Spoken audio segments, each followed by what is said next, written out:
各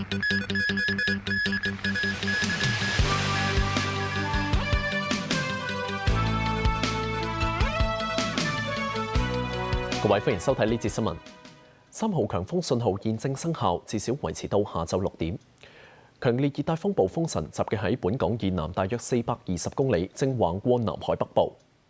天文台話，除非風神嘅路徑更加接近珠江口或者顯著增強，否則改發更高信號嘅機會較低。教育局宣布，幼稚園部分特殊學校今日停課。隨住風神增強同繼續靠近廣東沿岸，加上東北季候風共同影響，本港晚上普遍吹強風，離岸同高地間中達烈風程度。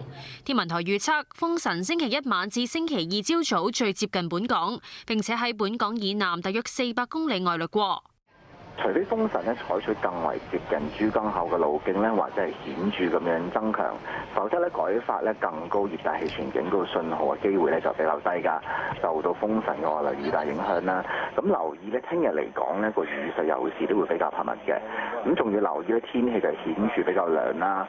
咁市區嘅氣温咧就會逐步下降到聽晚咧大概19度左右，咁新界咧就會再低2-3度嘅。天文台又話，受天文大潮嘅共同影響，未來幾日本港沿岸水位普遍會較正常高大約0.5至1米。夜晚漲潮嗰陣，部分沿岸低窪地區可能會水浸，而維港水位會上升至海圖基準面以上3米左右。發展局話已經評估水浸風險，包括大澳、鯉魚門、元朗西北同中部低窪區、屯門嘉和里、大欖聯安新村同西貢南圍響中可能出現局部輕微水浸，已經實施應對措施。無線電視記者翟元文報道。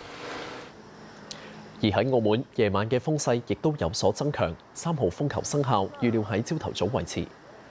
澳門氣象局預測，風神喺清晨最接近澳門，並且喺澳門以南大約400公里掠過。